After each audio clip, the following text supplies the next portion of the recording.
Hello dear friends, आपका मेरे channel time for mathematics में स्वागत है।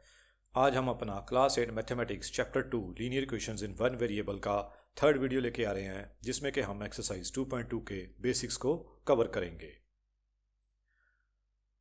तो सबसे पहले हमें स्टडी करना है applications of linear equations in one variable. Applications of linear equations in one variable, अब ये कहाँ कहाँ हमारी रियल लाइफ में अप्लाई होती है। तो बच्चे, लीनियर इक्वेशंस वन वेरिएबल वाली हमारी एज प्रॉब्लम्स को सॉल्व करने में हेल्प करती है, डिस्टेंस स्पीड टाइम कैलकुलेट करने में, ज्योमेट्रिक प्रॉब्लम्स को सॉल्व करने में, मनी रिलेटेड प्रॉब्लम्स को और मिसिंग नंबर को फाइंड करने में हेल्प करती है। हमारी बुक में सारे क्वेश्चंस इन्हीं प्रॉब्लम से रिलेटेड हैं। अब इसमें हम सबसे पहले करते हैं इसकी कुछ एग्जांपल्स। तो एग्जांपल में सबसे पहले आता है, what should be added to the twice of rational number -7/3 to get 3/7। अब की बार उन्होंने कहा है कि हमें इस रैशनल नंबर कौन सा -7/3 इसके ट्वाइस में हम क्या ऐड कर दें कि हमारे पास आंसर 3/7 बन जाए। तो ऐसे क्वेश्चंस को करने से पहले बच्चे स्टेटमेंट में जो ट्रिक दे रखी होती है उसको अच्छे से समझना होता है। यहाँ पे ट्रिक है ट्वाइस द रैशनल नंबर। बच्चे, हम सबसे पहले इसका ट्वाइस ही फाइंड करते हैं। तो बच्चे, ट्वाइस ऑफ -7/3 आपको एग्जाम में किस तरह से अटेम्प्ट करना है मैं उसी तरह लिख के आपको बताऊंगा। सो बच्चे, ट्वाइस मीन्स हमें इसको 2 से मल्टीप्लाई कर देना है। सुनाओ, 2 मल्टीप्लाई हो रहा है तो बच्चे ये न्यूमरेटर से मल्टीप्लाई हो जाएगा और फाइनली हमारा नंबर बन गया -14/3। उसके बाद बोला गया है कि इसमें हम क्या ऐड करें। तो लेट कर लीजिए, let x is added to -14/3। हमने लेट कर लिया कि इसके साथ x को ऐड किया गया था, जिससे कि हमारा आंसर बन गया 3/7। तो चलिए हम इसको अब मैथमेटिकल फॉर्म में लिखते हैं। x plus -14/3 is equals to 3/7। अब इसके ब्रैकेट को ओपन करेंगे तो हमारे पास फाइनली नंबर बन गया x - 14/3 is equals to 3/7। So now, अब जिस कॉन्सेप्ट से हम पीछे सॉल्यूशंस निकालते आए उसी कॉन्सेप्ट से चलते हुए देखिए, इधर -14/3 है लेफ्ट हैंड साइड पे, तो राइट पे जाएगा बच्चे, तो ये हमारा नंबर बन जाएगा 3/7। वहाँ पे ऑलरेडी है, -14/3 गया तो ये बन गया 14/3। सो नाउ, अब इनका एलसीएम बच्चे, जब हम 7 और 3 का एलसीएम लेंगे तो वो आएगा 21, यानी कि हमें डिनोमिनेटर में अब दोनों के 21 बनाना है। तो अगर फर्स्ट टर्म को देखें तो इसको हमें मल्टीप्लाई करना पड़ेगा 3 से, तो जो डिनोमिनेटर में 3 मल्टीप्लाई हुआ है तो न्यूमरेटर में भी होगा। ऐसे ही सेकेंड टर्म में मुझे मल्टीप्लाई करना पड़ेगा 7 से, तो डिनोमिनेटर में किया है तो बच्चे न्यूमरेटर में भी होगा। तो हमारे पास ये नंबर बन गए 9/21 प्लस 14 × 7 इज 98/21। सो नाउ, अब मैं दोनों को इकट्ठा कर सकता हूँ क्योंकि दोनों का डिनोमिनेटर सेम आ गया है। So now we have to add 9 to 98। तो फाइनली मेरे पास वैल्यू आई 107/21। तो बच्चे, जो हमारे से पूछा गया था वो नंबर है 107/21। This must be added to the twice of 7/3 sorry to get 3/7। इसको बच्चे आप चेक करके भी देख सकते हो। तो बच्चे, इसको चेक करके देखते हैं। हमारे पास x की वैल्यू आई थी 107/21 और हमारा नंबर है बच्चे ट्वाइस ऑफ 7/3, तो वो बन गया 14/3। अब इसको सॉल्व करेंगे तो बच्चे देखिए, 21 और 3 का जो एलसीएम है वो आएगा 21, तो मुझे इधर 7 से मल्टीप्लाई करना पड़ेगा, तो 14 × 7 इज़ 98, और नीचे भी बचे 3 को 7 से मल्टीप्लाई करना था क्योंकि हमें 21 बनाना है। तो फाइनली मेरे पास बन गया 107 - 98/21। तो 107 में से 98 को सब्ट्रैक्ट किया तो मेरे पास आंसर आया 9/21। 21। अब ये फ्रैक्शन रिड्यूस हो सकती है क्योंकि दोनों 3 के टेबल में आते हैं, तो ऊपर आ गया 3, नीचे आ गया 7। सो हमारा आंसर वेरीफाइड है। तो बच्चे ये करना ज़रूरी नहीं है, ये जस्ट मैंने आपको फर्स्ट एग्जांपल में समझाया है कि हमें ये अटेम्प्ट कैसे करने हैं questions. The perimeter of rectangle is 13 centimeter and its width is 2 into 3 by 4 centimeter. Find the length. बच्चे कोई रेक्टेंगल हमें दे रखा है, जिस रेक्टेंगल का हमें पेरीमीटर पता है बच्चे, उसकी हमें विड्थ भी पता है, बट हमें लेंथ नहीं पता। तो हम क्या करेंगे, हम लेट कर लेंगे, let length of rectangle is equals to x. तो बच्चे जो हमारी रेक्टेंगल होती है वो कुछ इस फॉर्म में होती है, तो उसकी लेंथ एक्स है, उसकी जो विड्थ है डेट इज़ 2:3/4 सेंटीमीटर है। ना अब इसका पेरीमीटर हमें पता है, तो बच्चे सबसे पहले मैं इस मिक्स्ड फ्रैक्शन को सिंपल फ्रैक्शन में कन्वर्ट करता हूँ। तो बच्चे हमारे पास आ जाएगी width of rectangle that is equals to 2:3/4। अगर हम इसको सिंपल फ्रैक्शन में कन्वर्ट करेंगे तो ये बन जाएगा बच्चे 2 × 4 + 3/4। तो 2 × 4 is 8, 8 + 3 is 11/4 centimetre. This is the width of the rectangle. Perimeter आएगा रेक्टेंगल का, तो उसका फॉर्मूला क्या होता है सबसे पहले, that is 2 × length + breadth. Now इस केस में हमारे पास जो लेंथ है बच्चे डेट इज x और जो ब्रेड्थ है बच्चे विड्थ जिसको बोला गया है डेट इज 11/4। बट बच्चे पेरीमीटर हमें गिवन है, that is given to be 13 centimetre. सुनाओ, अब हमारे पास ये एक लीनियर इक्वेशन बन गई है वन वेरिएबल में। अब हम इसका सोल्यूशन निकाल सकते हैं। मुझे this is a geometric problem. तो इसमें देखिए 2 हमारा पूरे नंबर से मल्टीप्लाई हो रहा है, तो बच्चे हम इस 2 को राइट हैंड साइड पे भेज देंगे, तो ये मेरा नंबर बन जाएगा 13/2। नाउ अब ये 11/4 इधर ऐड हो रहा है, तो बच्चे ये राइट हैंड साइड पे जाके सब्ट्रैक्ट हो जाएगा। नाउ अब इनका 2 और 4 का जब हम एलसीएम लेंगे तो वो आएगा 4। सो यानी कि मुझे 2 को 4 बनाना है, तो उसके लिए मैं इसको मल्टीप्लाई करूंगा 2 से, तो ऊपर भी 2 से मल्टीप्लाई हो जाएगा, तो ये बन जाएगा 26।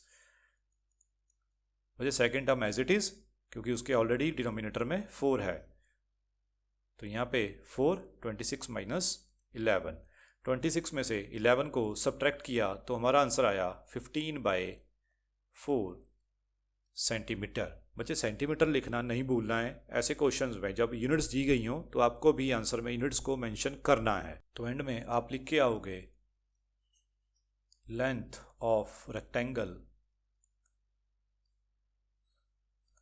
Is equals to 15/4। आप इसको मिक्स्ड फ्रैक्शन में भी बना सकते हो। तो मिक्स्ड फ्रैक्शन में करने के लिए 15 को 4 से डिवाइड कीजिए, तो आपके पास जो रिमाइंडर आएगा उसको आप लिखोगे न्यूमरेटर में, और जो आपका क्वोशंट आएगा उसको आप लिखोगे आगे। तो ये बन गया बच्चे हमारा final answer. Next example, the present age of Sahil's mother is 3 times the present age of Sahil. After 5 years their ages will add to 66 years. Find their present ages.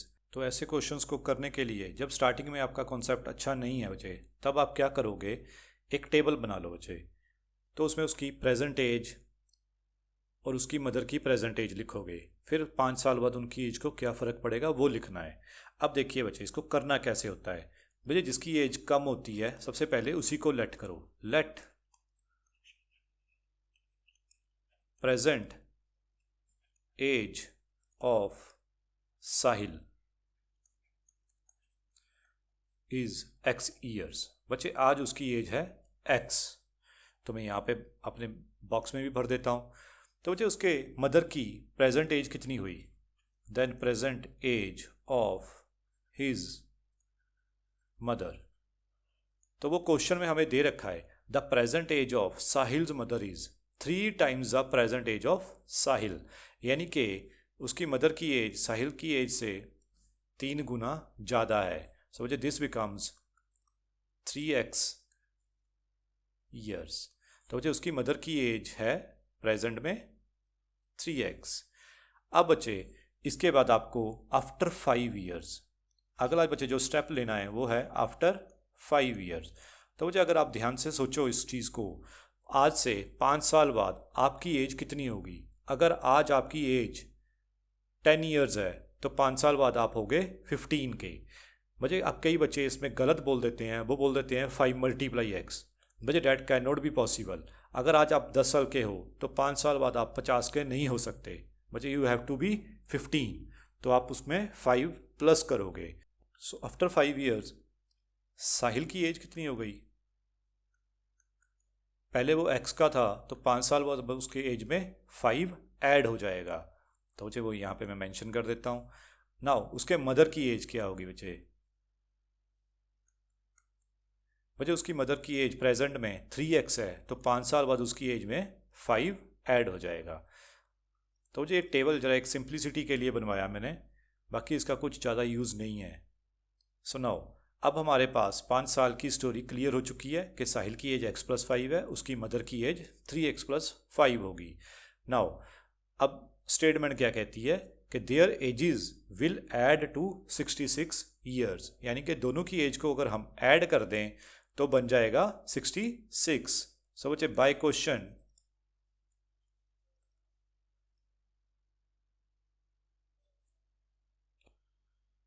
साहिल की age plus his mother's age, भाई दोनों को add करने से हमारे पास आएगा 66। तो अब बच्चे लेफ्ट हैंड साइड पे अगर आप ध्यान से देखो, हमारे जो वेरिएबल्स हैं वो वेरिएबल में ऐड हो जाएंगे और जो हमारे कांस्टेंट्स हैं वो कांस्टेंट में ऐड होंगे। इस चीज़ का ध्यान रखना है बच्चे, वेरिएबल कभी भी कांस्टेंट में ऐड नहीं हो सकता। सुनाओ x will add up to 3x, तो बच्चे 3x इधर पड़े हैं, एक x इधर पड़ा है, तो टोटल मिला के हो गए 4x। अब नंबर यहाँ पे 5 है और दूसरा नंबर 5 है, तो दोनों मिला के हो गए बच्चे 10। सो हमारे पास जो इक्वेशन आई बच्चे that is 4x + 10 = 66। So now 4x को मैं इसी तरफ रखता हूँ, तो 10 को उधर भेजेंगे तो ये बन जाएगा 66 - 10 which comes out to be 56। So now x आ गया बच्चे 56/4। सो नाउ 4 से बच्चे 56 कैंसल आउट हो जाएगा और हमारे पास फाइनल x की वैल्यू बनेगी 14। बच्चे this is only the value of x। अभी हमारा आंसर नहीं आया है बच्चे। क्वेश्चन में उन्होंने कहा था फाइंड देयर प्रेजेंट एजेस, तो बच्चे ये क्वेश्चन का आंसर देने के लिए हम लिखेंगे, तो बच्चे साहिल की present age, Sahil's present age. बच्चे साहिल की प्रेजेंट एज को हमने कितना लिया था? x, तो x की वैल्यू कितनी आई है? 14 ईयर्स। बच्चे इसमें देखिए ये ईयर्स इसकी यूनिट है, इसको जरूर लिखना है। Then his mother's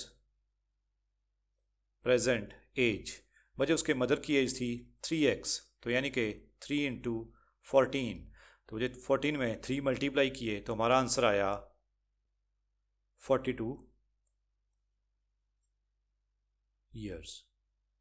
So this is how age related problems are solved.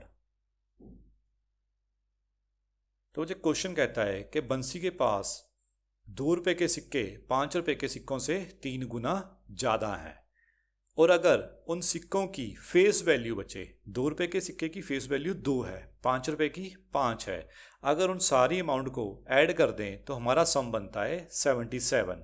तो बच्चे हमें फाइंड करना है कि उसके पास 2 रुपये के और 5 रुपये के कितने कितने सिक्के हैं। तो बच्चे ऐसे क्वेश्चंस करने के लिए अब मैं फिर से वही चीज़ कहूँगा कि आप जो कम है उसको x बोल लीजिए, तो उससे आपका आंसर बड़े आराम से बन जाएगा। तो हम लेट करेंगे बच्चे, तो बच्चे हमारे पास 5 रुपये के सिक्के कम हैं, तो हम लेट कर लेते हैं, लेट ₹5 कॉइन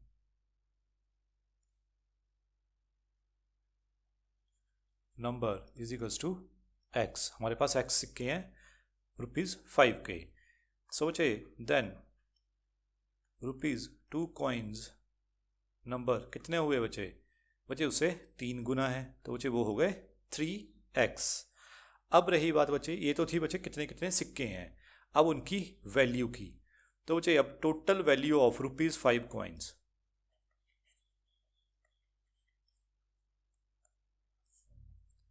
अब बच्चे ₹5 का सिक्का है और उसके बाद x सिक्के हैं, तो उनकी टोटल वैल्यू कितनी हो गई बच्चे? ₹5 इंटू एक्स। जैसे कि आपके पास ₹5 के 5 सिक्के हैं, तो बच्चे आप कितनी वैल्यू है आपके पास, कितनी अमाउंट है आपके पास, तो आप 5 को 5 से मल्टीप्लाई कर दोगे तो आपका आंसर आ जाएगा 25। ऐसे ही बच्चे मेरे पास यहाँ पे क्वेश्चन में सिक्के दे रखे हैं x और उनकी वैल्यू है 5, तो उनकी टोटल वैल्यू बन गई 5x। ऐसे ही टोटल वैल्यू ऑफ ₹2 कॉइन्स, बच्चे ₹2 का सिक्का है तो 2 मल्टीप्लाई होगा, तो मैं इसको लिख सकता हूँ 2 इंटू 3x, तो ये फाइनली मेरे पास बन गया बच्चे ₹6x।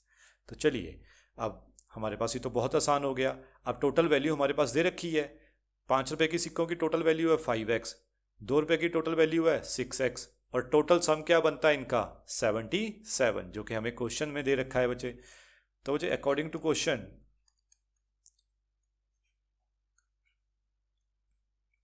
ये जो वैल्यू है ₹5x प्लस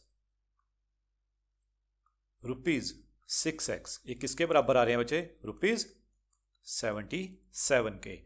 सो नाउ अब मैं रुपीज़ की यूनिट को हटा देता हूँ, इनको डायरेक्ट ऐड करता हूँ, तो बच्चे 6 + 5 is 11x and that is equals to 77।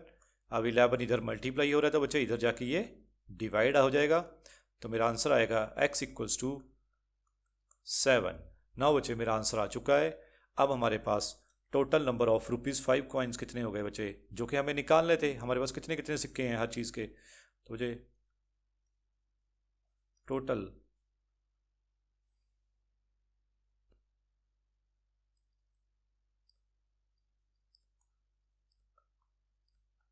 Coins of ₹5 कितने हैं बच्चे? हमने एज्यूम किया था x, और x की वैल्यू हमारे पास आई है 7। ऐसे ही बच्चे टोटल कॉइन्स ऑफ ₹2 कितने आएंगे? डेट आर 3x, तो ये बन गया बच्चे 3 into 7, that comes out to be 21। So both of these are our answer. ₹5 के 7 सिक्के हैं और ₹2 के 21 सिक्के हैं। अगर आप इनको ऐड करके देखोगे तो आपका आंसर 77 बनेगा। एग्जाम्पल नंबर 9 कहती है sum of 3 consecutive multiples of 11 is 363। So know what are multiples? मुझे मल्टीपल्स, जैसे कि आपने 2 का टेबल पढ़ा है बच्चे, 2 के टेबल में हमारे पास नंबर्स आते थे, 2 को मल्टीप्लाई करने से 2, 4, 6, 8, 10, 12, तो ये सारे जो नंबर हमारे पास आ रहे थे ये सारे मल्टीपल्स होते हैं। ऐसे ही जो 3 का टेबल था जिसमें आ रहे थे हमारे पास 3, 6, 9, 12, 15, 18, 21, 24, 27, 30, ये सारे मल्टीपल्स होते हैं 3 के। और एक ख़ास बात, जो 0 है बच्चे वो सबका मल्टीपल है, ठीक है। तो चलिए अब आते हैं 11 पे। हमें कहा है 11 के रिगार्डिंग हमें ये चीज़ फाइंड करनी है, जिसमें कि हमें 11 के 3 कंसेक्यूटिव मल्टीपल्स, यानी कि जो एक साथ आ रहे हैं, जैसे 2 के टेबल में 4, 6 और 8, ठीक है, 6, 9, 12 3 के टेबल में, ऐसे ही 11 की बात कर रहे हैं हम। तो मुझे अगर मैं 11 के टेबल को बनाऊं तो मेरे पास क्या बनेगा? सबसे पहले मैं होल नंबर्स पूरे लेके चलता हूं, तो 0 से मल्टीप्लाई करेंगे तो आएगा 0, 1 से करेंगे तो आएगा 11, 2 पे मल्टीप्लाई करने से आता है 22, 3 पे आता है 33। तो मुझे यहाँ पे जो गौर करने वाली बात है वो ये है कि इसके मल्टीपल्स के बीच में डिफरेंस कितना आ रहा है। तो मुझे अगर आप ध्यान से देखो तो पहले 2 नंबर्स के बीच का डिफरेंस भी 11 है। ऐसे ही नेक्स्ट टू 11 एंड 22 के बीच का डिफरेंस भी 11 आ रहा है। 22 और 33 के बीच का डिफरेंस भी 11 आ रहा है। 33 और 44 के बीच का डिफरेंस भी 11 आ रहा है। तो डैट मीन्स जो 11 के मल्टीपल्स हैं उनके बीच में डिफरेंस 11 का ही होगा। ऐसे 2 के टेबल में था, ऐसे ही 3 के टेबल में था। तो चलिए अब हम अपने सोल्यूशन की ओर बढ़ते हैं। तो सबसे पहले जो मेरा 3 कंसेक्यूटिव बोला है बच्चे, 3 जो इकट्ठे आए, जैसे कि यहाँ पे केस हो सकता है 0, 11, 22 आ जाए, हो सकता है 11, 22, 33 आ जाए, हो सकता है आगे कोई और बड़ा नंबर हो जो तीनों इकट्ठे आ रहे हों। तो इसी तरह से मैं सबसे पहले let first multiple of 11 is x, सबसे पहले को मैंने x मान लिया, ठीक है। अब मुझे ऐसे मल्टीपल चाहिए थे जिनका सम 363 बने, ठीक है। तो चलिए अब मैं सेकंड पे आता हूँ, तो मुझे सेकंड मल्टीपल कैसा होगा मेरा।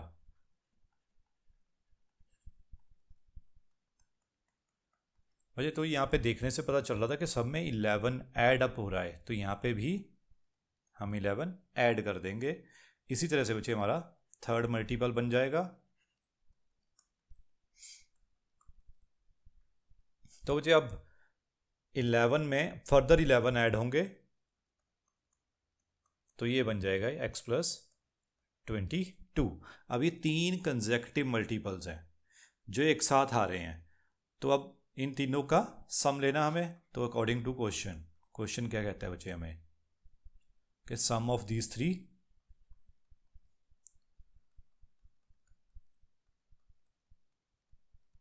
Is equals to 363। Now again वही स्टोरी, हमारे पास इधर जो 3 वेरिएबल आ रहे हैं बच्चे x की फॉर्म में, ये तीनों एक एक हैं, तो तीनों को मिला देंगे तो बन जाएंगे 3x। इसी तरह से 11 + 22 ये बन गया 33 and this is equals to 363।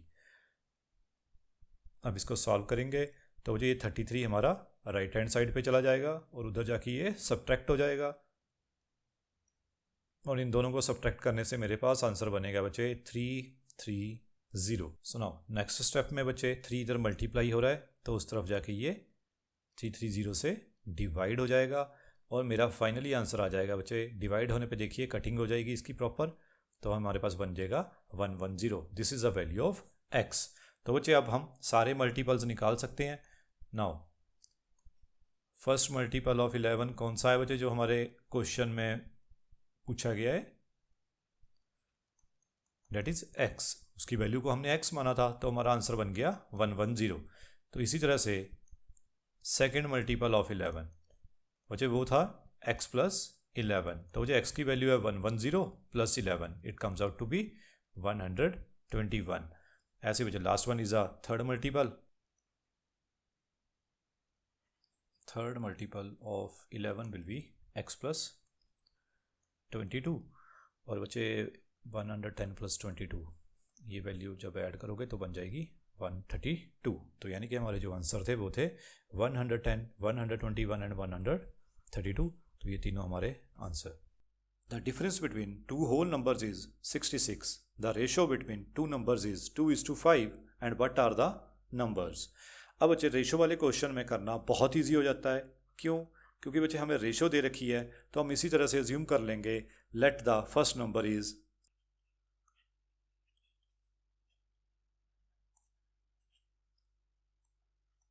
जो रेशो में दे रखा है बच्चे वैसे ही, पहला नंबर 2x।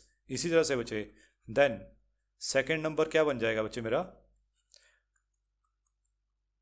अब आप कहोगे कि मैंने ये चीज़ ऐसे क्यों ली, क्योंकि बच्चे जब रेशो निकाली जाती है किसी भी दो नंबर्स की, तो देखिए मान लीजिए मेरे पास दो नंबर हैं, एक नंबर है 4, दूसरा नंबर है b जो कि मैं 10 ले रहा हूँ। तो बच्चे अगर मैं a को b से डिवाइड करता हूँ तो ऑब्वियस है मेरा 4 10 से डिवाइड हो जाएगा और मेरा आंसर बनेगा 2/5। इसी तरह से बच्चे हमें इन्होंने ये रेशो दे रखी है कि कोई दो नंबर्स हैं उनको सब्ट्रैक्ट करने पे डिफरेंस इज सब्ट्रैक्शन, कि उनको सब्ट्रैक्ट करने से हमारा 66 आ रहा है और उनको रेशो लेने से 2/5 आ रहा है। तो मुझे ऐसे ये 2/5 किसी भी तरह से आ सकता है। अब a और b की रेशो यहाँ पे भी 2/5 आई, तो यानी कि यहाँ पे एक मल्टीपल था 2 जिसको हमने कैंसिल आउट कर दिया, तब मेरे पास ये 4/10 रिड्यूस होके 2/5 बन गया। ऐसे ये चीज़ यहाँ पे हो रही है और इस मल्टीपल को यहाँ पे मैंने x अज्यूम कर लिया है, तो उसको हम अप्लाई करके अब हमारा क्वेश्चन सॉल्व करेंगे। तो यहाँ पे ये इरेज कर देते हैं बच्चे, ये समझाने के लिए था आपको ना। क्वेश्चन कहता है बच्चे अकॉर्डिंग टू क्वेश्चन,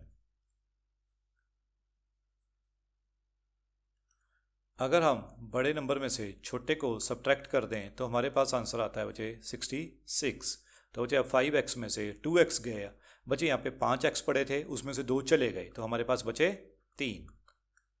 सो बच्चे x इज इक्वल्स टू 66/3, तो मेरा आंसर बना 22। नाउ बच्चे we have to find both numbers. सो बच्चे अब मेरा फर्स्ट नंबर आएगा, जो हमारा फर्स्ट नंबर है डेट इज 2x तो इसको हम लिख सकते हैं 2 into 22 which comes out to be 44। ऐसे ही second number is 5x, that is 5 into 22। तो जिसको मल्टीप्लाई करोगे तो ये बन जाएगा हमारा 110। मुझे these are our answer. Now example number 11। वो कह रहे हैं दिवंशी के पास जो टोटल रुपीज़ हैं वो हैं 590 और उसके पास जो करेंसी के नोट्स हैं, डिनोमिनेशन वजह नोट्स 50 के नोट हैं, 20 के हैं और 10 के हैं, इन सबको मिला के उसके पास जो रुपए बन रहे हैं वो हैं 590। अब कह रहा है कि the ratio of numbers of 50 notes and 20 notes is 3:5। सिर्फ दो डिनोमिनेशंस के बीच में रेशो दे दी 50 और 20 के बीच में, और उसके पास जो टोटल नोट्स हैं वो हैं 25। टोटल मिला के 25 हैं और 50 और 20 की रेशो दे रखी है, और आपको फाइंड करना है टोटल उसके पास कितने नोट हैं, 50 के कितने हैं, 20 के कितने हैं, 10 के कितने हैं।